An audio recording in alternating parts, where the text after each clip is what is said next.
My name is Jeremy Foyt. I'm the co-founder of NEWaukee. This is one of our cafe conversations that takes place in our Cloud Cafe, which is a variety of programs to connect people to their passions, purpose, and place.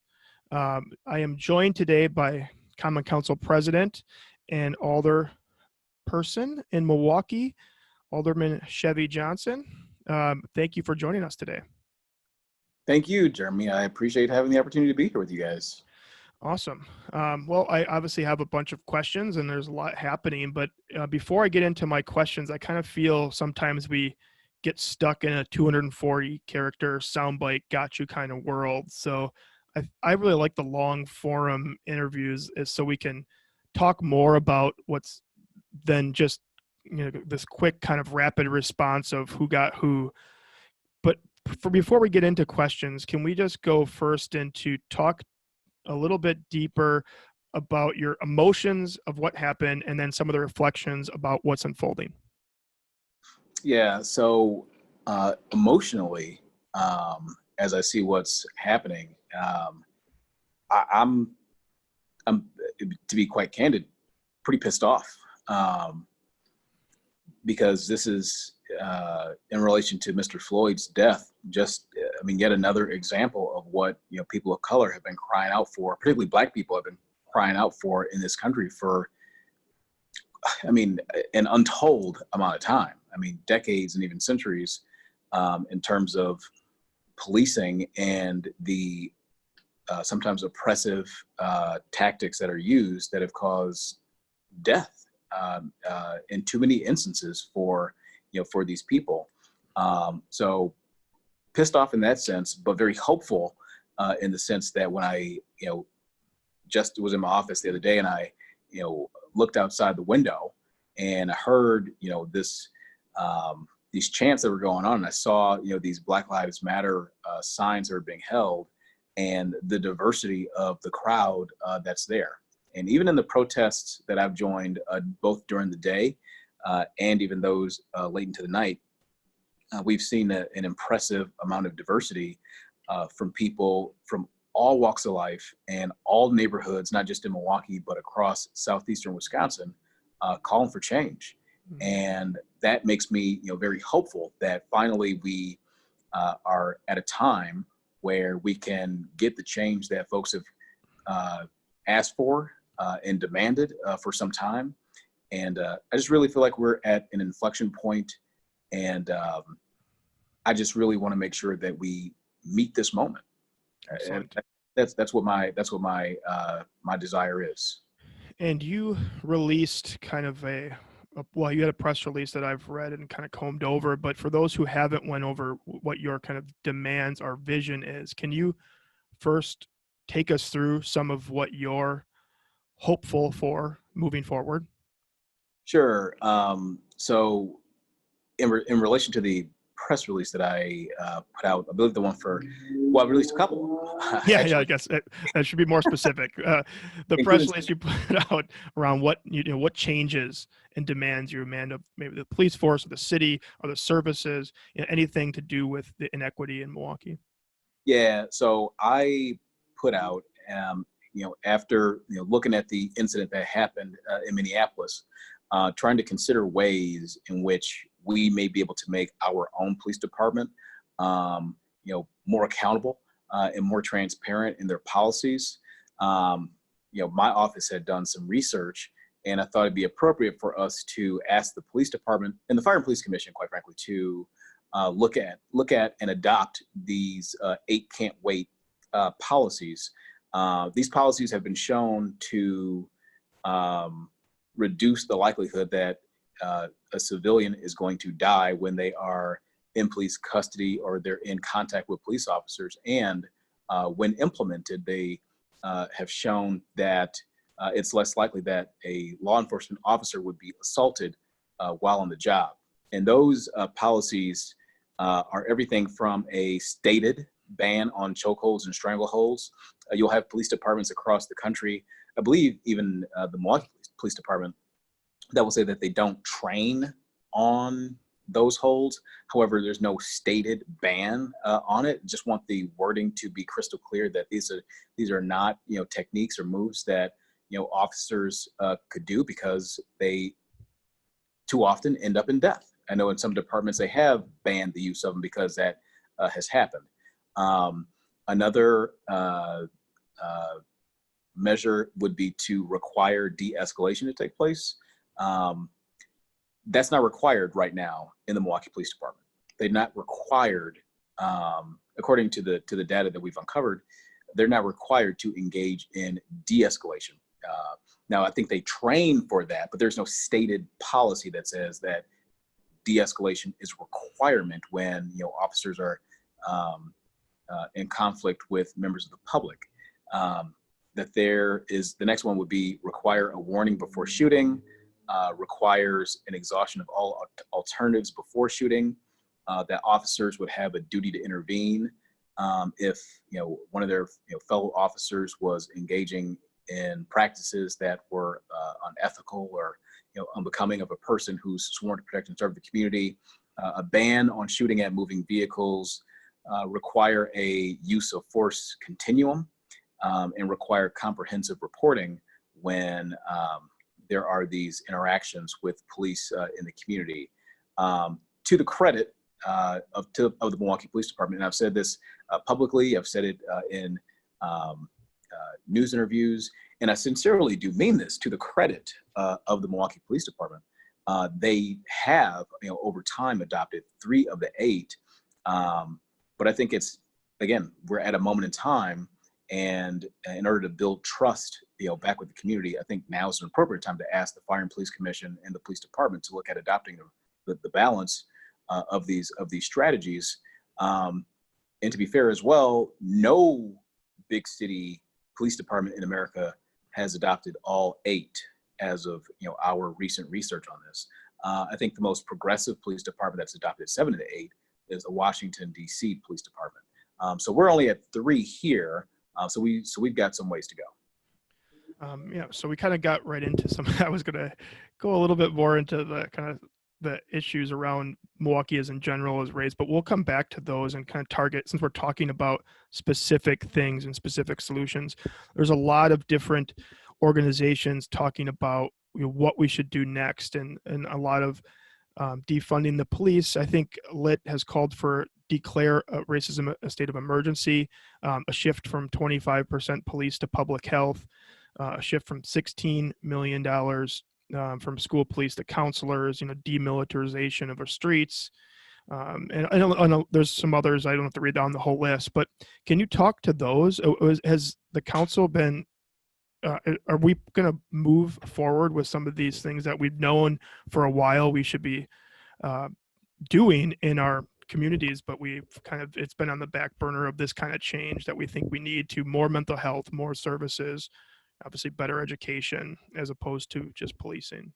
Yeah, and to that, I will tell you this, that myself, I know that other members of the council, and I sincerely would hope that other elected officials at other levels of government, particularly in the state government, are receiving literally hundreds of emails every single day, and have been for the past several days, related to the desire of members of our community, not just, again, on the north side of Milwaukee or the near south side of Milwaukee, the folks that are most impacted by police contact, but from neighborhoods all across the city, and not just across the city, but across southeastern Wisconsin, and even across the state of Wisconsin, to rethink or to continue to rethink about our budget priorities in terms of dumping as much money into the police department as has been done in the past. And I can tell you that those are not falling on deaf ears with me, and I'm certain they're not falling on deaf ears with members of the council either. As I think about this, I was in a meeting last week with a number of elected officials and a number of top law enforcement officials in the city of Milwaukee as well as Milwaukee County, and there was a mention that unless people like me and legislators in Madison, for instance, unless we make, investments in education and mental health and, stable housing, affordable housing, those things are going to become, those social ills are going to become issues that the police have to end up dealing with. And I look, having done the work that I've done before getting to this position, I know that. I think that a lot of members, of legislative bodies know that. But it just was so eye-opening to hear that coming from, a law enforcement professional, because my immediate thought was, we would love to invest in things like that. As a matter of fact, in the last term, we created the Office on Early Childhood Initiatives, trying to work to make sure that, every kid in Milwaukee has the opportunity to get off on the best foot possible, so that they're prepared when they go into kindergarten and they are, set up for success in terms of their education. So we are committed to doing that. But when you look at the budgets that are requested by these law enforcement agencies, they gobble up every available dollar. I mean, when you look at MPD's budget, they take up the entire property tax levy of the whole city, So, and then some. It doesn't even stop there.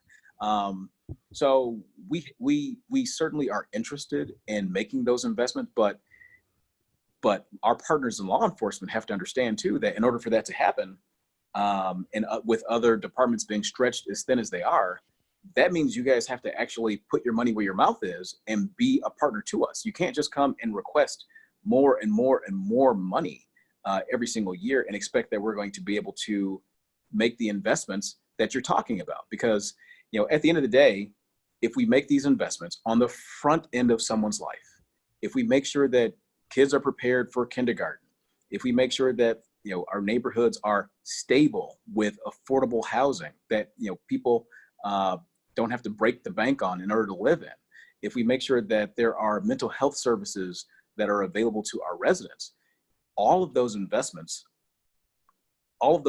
collectively would make policing an easier job. And I recognize fully that policing is a difficult, dangerous, and necessary job. But the police aren't going anywhere, and neither is the community. And so we have to find a way in order to make that work. And the way that you make that work, I think what people are telling us is by making investments in these other areas as well, because you can't solve every issue in this community or large communities across the country simply by sending in, somebody with a badge and a gun. You can't do it. Yeah, I feel like it's like people are saying, the problem's the engine, and a lot of solutions, it seems, from the police are let's fix the brakes. So that, and what I mean by that is, like, if you take a first principle type of thinking to this problem, it isn't that we want to have police to stop a crime or because they're not preventing crime, really. They're just, it's coming afterwards, right? But if you if you wrap around mental health services and housing and have equity in communities, those things don't happen where you need less of that service. Like, it is kind of what I think people are saying, right? We want more preventative services that allow communities to be equitable.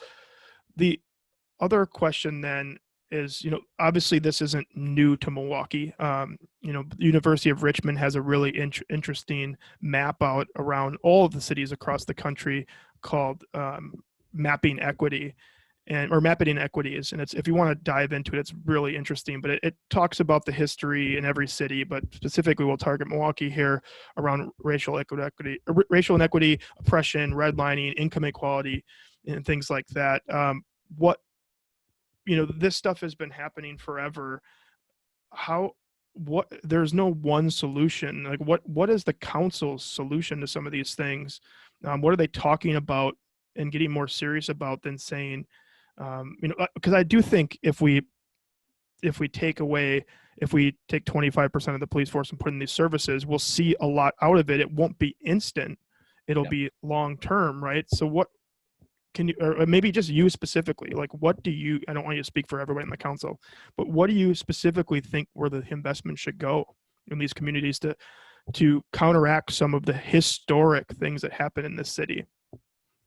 Yeah, to me, I've had a long-standing belief that in order to have a good foundation to build off of, folks need uh, good education and good employment.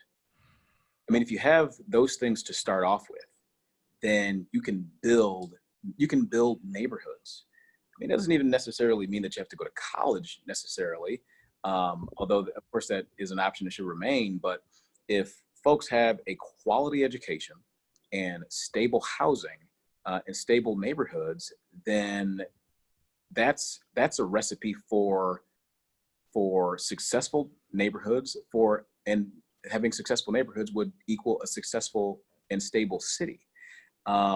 So those are the areas where I think that we should continue to work in. And those are quite frankly the areas where some of these community groups are asking us to make investments in. So I'm happy again, that in the last term we started that Office on Early Childhood Initiatives. I would love to see the work of that office to be bolstered with additional funding. In terms of housing, of course, there's the Housing Trust Fund that was created some time ago by Alderman Murphy and helps to build additional affordable housing in Milwaukee. Obviously, that's a need still, right? So making those sort of investments is something that is critical and crucial and important and are worthy of the investments that folks in the community are calling for. Another thing that we have worked on to do in terms of equity in the city since I've been here, just talking about myself outside of the Early Childhood Initiatives Office, is I've tried to get to the point where we're making city government more inclusive and more family friendly. And so, Jeremy, I mean, I'm speaking with you. So with you and I, when we go into any restroom across the country, any restroom across the country, our basic needs are met, right? There's a toilet, there's a sink, a mirror, there's soap. That's basically all we need. It's not that same way for women. And so one of the things that we championed is to make sure that free feminine hygiene products are available in restrooms throughout city government. So it doesn't matter if she's coming to City Hall to pay her taxes. It doesn't matter if she's going to the library to bone up on a resume. It doesn't matter if she's going to a health clinic to check on her status.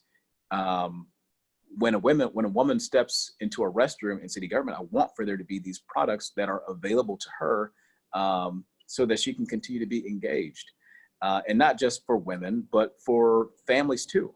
Look, I'm a relatively new dad. And we got a 9-year-old son, and I've got twin daughters that are 2, who still need to be changed too, right? By the way, so I remember last term, a couple of years ago, I was serving on the licenses committee, and all of us who are familiar with that body understand and know that some of those deliberations can go on for quite some time.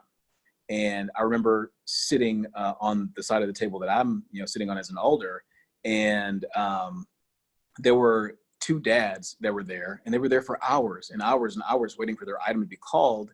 And both of them happened to have these very small babies with them in their arms. And I'm sitting there thinking, because I've experienced this, with bringing my girls to City Hall, and that, if the babies have, need to have a diaper change, they're going to go out to the nearest restroom, and they're going to have to try to balance the babies, on their knees in order to change their diaper. And I don't think that is inclusive to families. I don't think that helps to bring people in.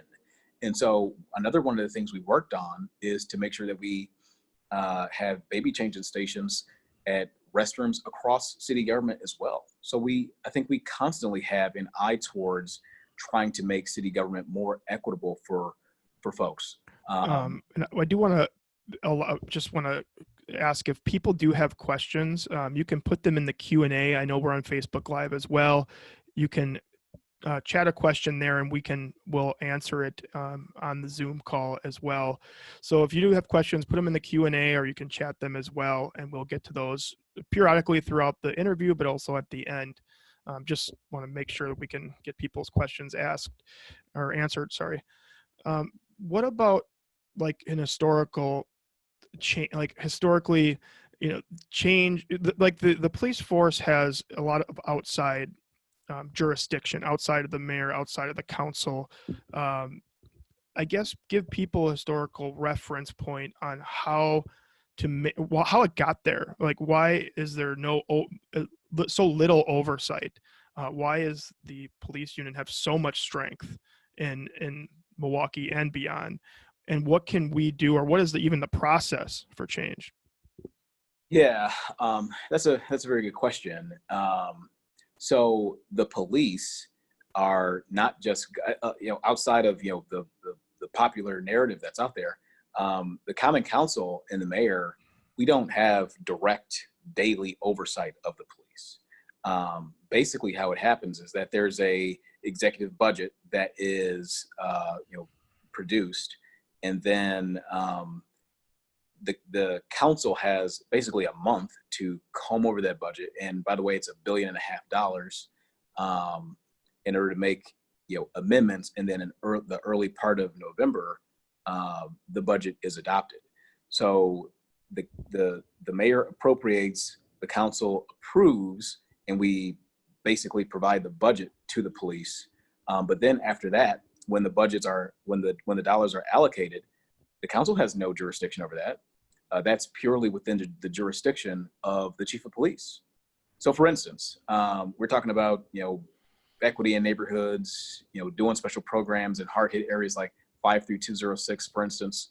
The council could say, as part of the budget allocation process, hey, chief, here's $10 million, let's just say, and we want you to use this $10 million for community policing to build, better trust between law enforcement and the communities that they serve. And the chief of police could say, in essence, thank you for the $10 million, pat us on the head, and then send us on our way and say, I'm taking that $10 million and I'm going to spend it on new squad cars, And there's nothing really that the council can do about it. Why?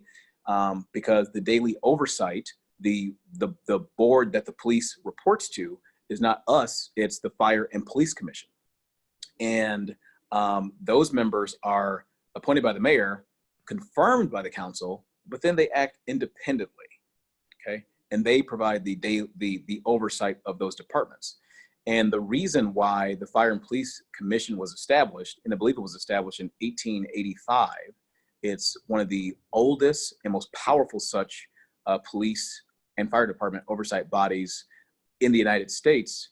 The reason it was established is because before that, the chief of police and the fire chief were appointees of the mayor, much like every other department head is. And during that time, there was political corruption, quite frankly. And so in order to remove the influence of politics on the process, the state government stepped in and created this new chapter where police and fire are governed separately from other city functions. So you got the mayor and the council with the budgetary appropriation. You've got the Fire and Police Commission with the oversight function, and then you have these state laws as well that are in the mix too. So it's really a mixed bag. And so the press release from Friday that we were referencing and talking about earlier, in terms of the action steps that I would like to see the Fire and Police Commission take, I can't force the Fire and Police Commission to do that. The only thing that I can do is ask or encourage or urge them to do those things. Another thing that the community has asked for relative to this with police oversight is for the Fire and Police Commission to be made whole. Right now, there's a capacity to appoint 9 members to that body, and has been for some time, but that hasn't happened. But that's not a power of the council. That's a power of the mayor. The mayor has to appoint, and then the council would be in a position to confirm those appointees. And I would hope that the mayor's appointments, were he to appoint the remaining members, would be diverse voices that have buy-in from the community, that could help to broaden the scope and the breadth of experiences of people who are, generally affected by police service. But again, that's not something that we can do here. I can only ask, I can only urge or encourage the mayor to make those appointments. And I've done so in a letter that was released publicly this week as well. What would be a future ideal situation around that? Like, would you ideally personally like the council to have more power to place people on the commission or remove the commission, or what would you think would be the best, allow the least amount of corruption but the most amount of accountability? Yeah, I mean, I think, are those elected positions, or you mean if they were elected, the fire and police? Yeah. I'm just asking what your opinion, what would be the, obviously it seems like in a historical sense, we were asked, corruption was on the mayor's side of things. And then now we're looking for power in all different ways of how we can solve this problem. What would you recommend as the best solution moving forward that could be something to have oversight, have accountability, but also have some authority here? If we're just able to urge people, that's probably not enough right now. Yeah, I think that the process as it is could work. Mm-hmm. We just, in terms of the Fire and Police Commission, it could work. We just need the appointments to come through and to be considered by the council so that we can fill those spaces. I don't know if I would feel the idea of commissioners running, because then, I mean, I think it sort of negates the purpose why it was created in the first place, because now, instead of having the political influence coming from the mayor appointing the chief of the police department or fire department, now it's the commissioners who are political figures themselves. So I don't know if I would necessarily go that far. I think that what we have now could work. We just need for the appointments to come through, and we need for those appointments to be people that the community feels has buy-in. Excellent. And those of you asking questions, I'm just going to start going down some of the lists here, but I'll get to some from Facebook and some in the room here. So if your question is there, I will definitely get to it. But to kind of follow up on that, obviously there's just a lack of trust between the community and police officers, and that's maybe generalizing in every community, but obviously certainly the African American community. What are your thoughts on removing police from certain aspects of low-level citizen interactions like traffic violations, loitering, and instead of the police showing up, a trained maybe community liaison or someone like a social worker would come to de-escalate the situation? Yeah, and for like domestic cases for social workers, obviously.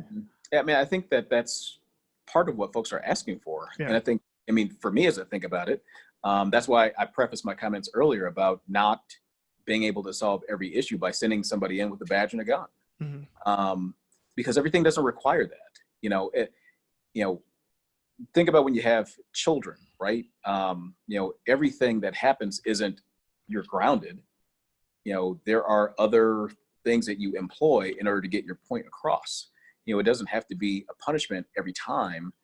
Sometimes it is, having the capacity to have a conversation. Sometimes it is, pointing somebody in the right direction. You have to have multiple tools in the toolkit, and just sending in somebody with the power to ultimately arrest or in some people's minds, intimidate is not necessarily the best tool to use. Yeah. We have a question for Mary Beth here, followed up around the police commission, but is there a way for residents to lobby the commission to follow up with recommendations of the council when funds are earmarked for a specific purpose? That's a great question. Yeah, residents can lobby the Fire and Police Commission. As a matter of fact, I think earlier this year, we made sure that commissioners had city-issued email addresses, and I believe cell phones were available to them as well. So by reaching out to the Fire and Police Commission directly, and the number is 414-286-5000. I know it off top because it's pretty easy. 414-286-5000. folks should be able to access ask for and access the email addresses of those commissioners and let them know that, hey, we want to see these particular policies enacted. Okay. Let me keep going to some of these questions here. This is going back to one of our early conversations around affordable housing. And the question really is around the evidence or maybe the data analysis at the city level around Milwaukee's housing stock and the need for affordable housing. Or, what, I guess the question really comes down to what evidence is there that we need more affordable housing? And you want to answer that one? What evidence is there that we need more affordable? Yeah. Like, I guess, that's pretty much the question. Yeah. I mean, there's anecdotal evidence, and then there's, harder evidence as well. I mean, when you look around the city of Milwaukee, you just take a drive through some of the more depressed neighborhoods, and you see the state of the housing that's there.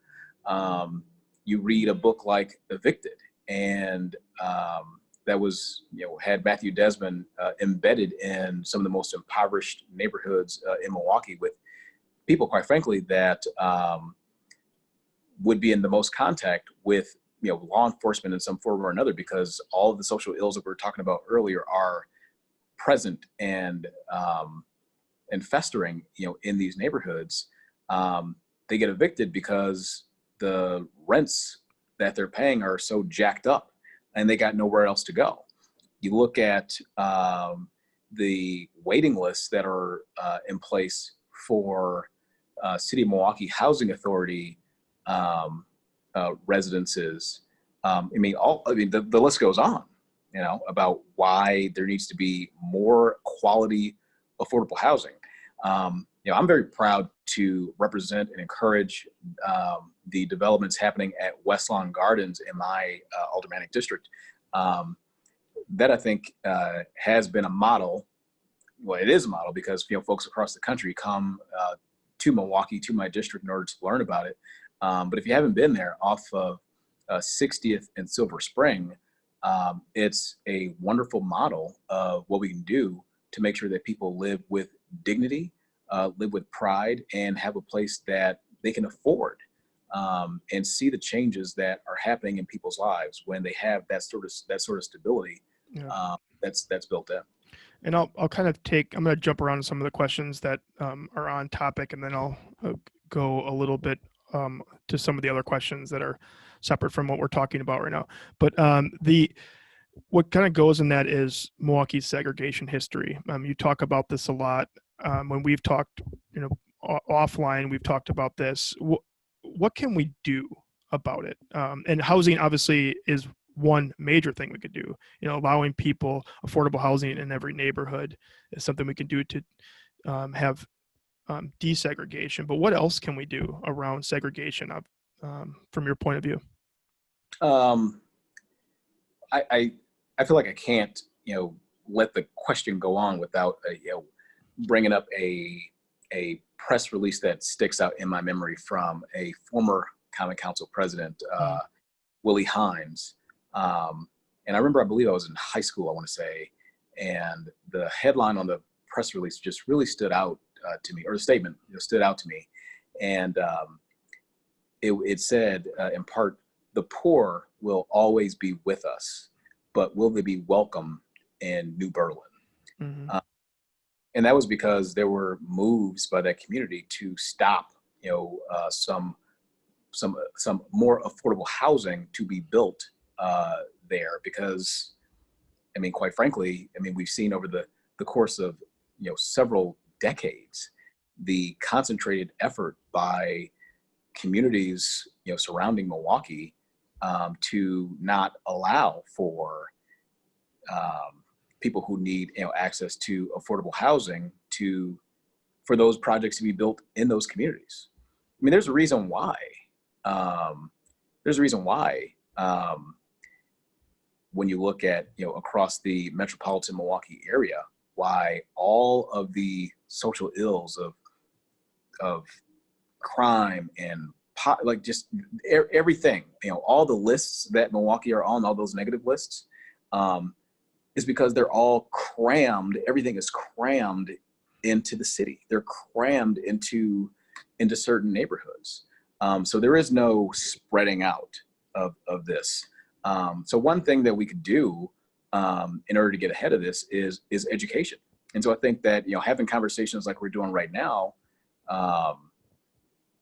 helps to provide that education, not only to your listeners, but, hopefully they would take these conversations home or, to work and have these conversations as well with other folks, just so that we can have broader understanding of the negative aspects of what these decisions have been over time.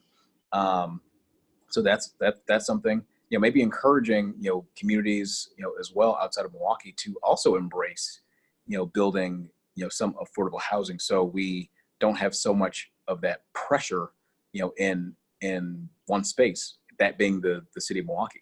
Yeah.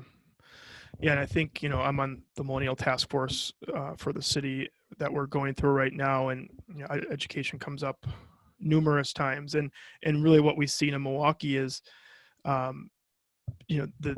we see displacement by disinvestment. So if you are educated and you are of color, generally you're leaving the city compared to staying in the city. And that's where, so it's these investments. I mean, even like we're talking about taking money from, disinvesting money from police into these other services might help retain people, but also attract new people as we take leadership on this and move the city forward into where we want it to be instead of where it is right now. Another question here, is it from Facebook Live, is should it be a requirement for law enforcement to live in the city of Milwaukee? So obviously those laws were changed, or that was a court decision. Should they have continued monthly training dealing with mental health and minority communities? And I'm not sure if they have that training now or what that looks for. Two separate questions, actually. I probably should have asked them at separate times. Well, yes and yes. I mean, Yeah. Anyway, I think that it is so very important, especially in light of the fact that the residency rule was done away with by the Republicans. The city fought to keep it, and then the state Supreme Court, also controlled essentially by Republicans, decided to do away with that. And so naturally, as a result, you're going to have a broader, area in which people are coming, to Milwaukee to serve as police officers. And look, Wisconsin's not the blackest state in America, right? It's like 90% white. Mm-hmm. Like the vast majority of people of color in this state live right here in the city of Milwaukee. And, to me, I personally think that it is, I personally think that, especially without training, I think it's dangerous. It is absolutely dangerous to have somebody who lives, 6 hours, 7 hours north in a small town, let's just say, come to the big city to police neighborhoods filled with people of color when they probably have not encountered people of color. And the only thing that they know about Milwaukee and these neighborhoods are the scary things they see on the news. Yeah. You can't have that without proper training and expect that there's not going to be a problem, that there's not going to be an issue. So yeah, training should be something that happens on a routine basis, considering the residency is not a law anymore here. And should that have been the case, that residency stayed? Absolutely it should. Yeah. Absolutely should. People who, my view is this, whether you are the mayor or whether you're the person that sweeps the floor at City Hall and everybody in between, all of these positions are service positions. And all of these positions should also serve the community by living and being a part of the community that they serve.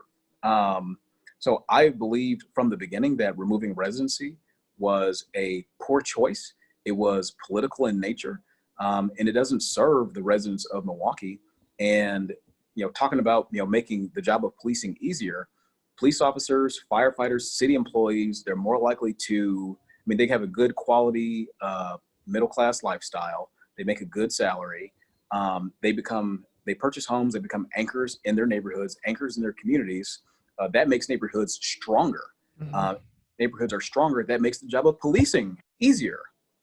So it was a backward move, and it's not one that I intend to forgive or let up on, Yeah. because an act of the legislature can always be undone. A law can always be rewritten, and I think that over time, it can and should, and I think will be changed. Excellent. We have a couple more minutes here. I'm going to go to some of these questions and kind of squeeze them together because they're on the same topic. Two things here around policing. Could automated surveying of every police interaction help provide oversight? And should the police officers be licensed by the state of Wisconsin, just like barbers, chiropractors, and other professions? Yeah. Well, one of the strategies in the 8 Can't Wait campaign that I've suggested the Fire and Police Commission adopt would require more comprehensive reporting. And I know that's been an issue for the Milwaukee Police Department in the past. So that's certainly something that I would like to see in terms of whether or not police should be licensed by the state of Wisconsin.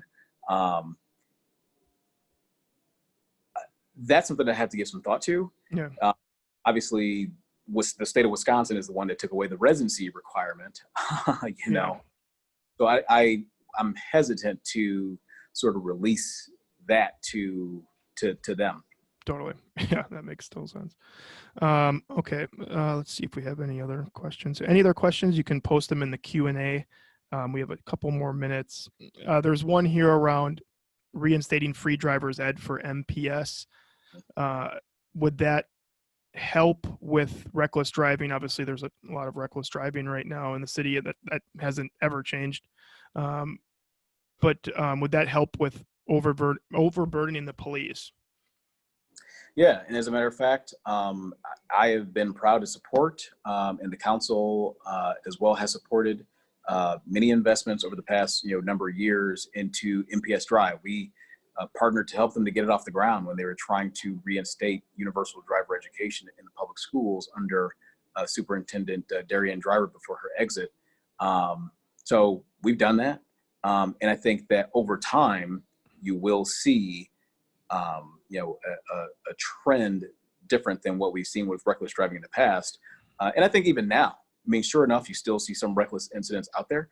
But I can tell you, as somebody that walks the streets, going to doors, talking to neighbors, on a pretty constant basis, and doing so since 2015, where I've been walking the streets, the incidents of reckless driving are not as bad as they once were. They're not perfect, Yeah, but they certainly are not as bad as they were.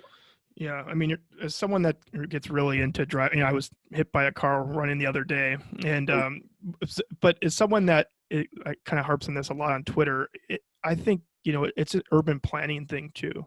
It's not the individual. A lot of the streets are designed to go from point A to point B as quickly as possible in Milwaukee, especially on the north side of Milwaukee and a lot of minority communities. And then if you compare that to a lot of the south side streets, they're smaller. There's more dead ends. There's more things that slow traffic down. So it's something to think about from an urban planning aspect of, what is the urban planning makeup too of the city? Is it all people? Is it people of color? Is it all people that are white? And how they look at designing cities from an urbanist standpoint is something I think we could really look at and reflect on, is how we design streets. But that's a whole nother topic I could talk. Yeah. I'm going to ask these two more questions here Okay. and they kind of are different from what we have. But obviously, one of the major issues of inequity is lead pipe contamination. What are some updates on this? What can you bring to light that maybe people aren't aware of that you're working on, and maybe with the state, the governor, and things like that? Yeah, well, I know that there are conversations right now about the state making more dollars available to local governments in their safe drinking water fund that the city has tapped into as of late to mitigate the problem of lead service laterals.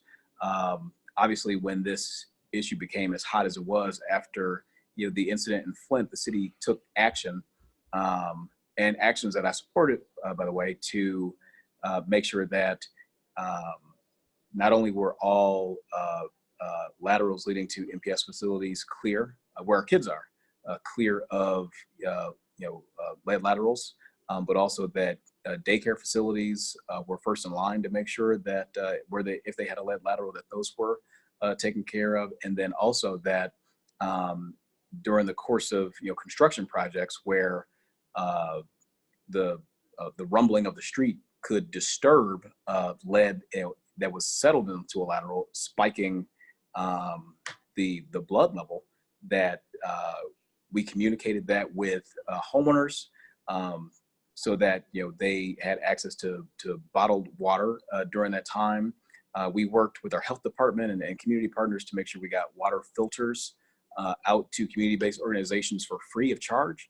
So our citizens that wanted to do that had access. And also we worked to make sure that we worked with property owners that had lead service laterals that were discovered during our construction projects, that they could be replaced and be replaced at a reduced cost to those property owners with a loan from the city that could be paid over the course of 10 years. So we've been pretty active in addressing this. Obviously, there are, I believe, 70 some thousand lead service laterals, the vast, like literally half of Wisconsin's total number of these in the city of Milwaukee proper.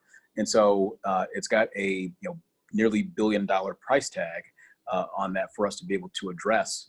And so I know that they're, we want to address those. We're confident that we want to get those taken out, like other communities, even in Wisconsin, have done. But it's going to take time. It's going to take a multi-pronged approach, and that's why we're trying to do all these other things too. Okay. And when we'll close out here because I know we're a little bit over. I appreciate your time here.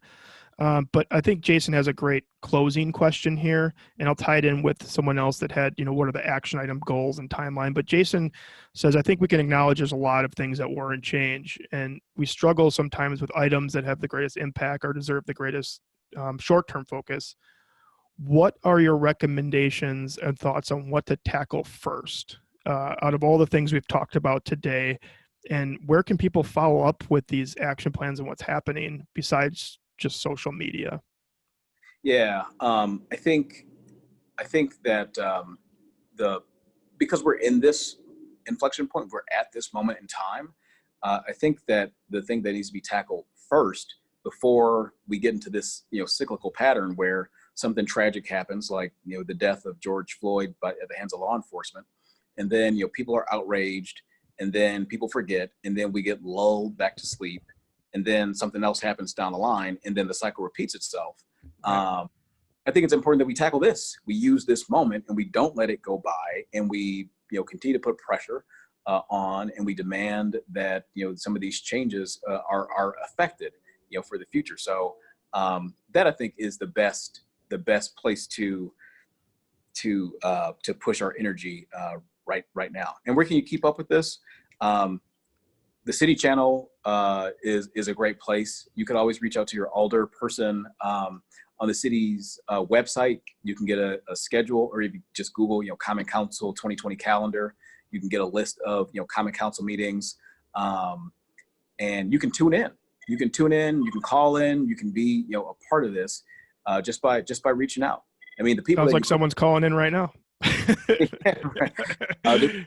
The people that you put in office, I mean, we work for you, and if you reach out to us, we're glad to make sure you have access to the meetings that we participate in, and that these other bodies also are conducting as well. And I'm sorry I couldn't get to all the questions today. There's a lot more, but hopefully we can do this again, Alderman, and I appreciate your time today, and thanks for we'll look forward to connecting in the future as some of these things get put into action, and appreciate your leadership on this. Absolutely. Thank you guys. Appreciate it. Thank you. Cheers. Bye now.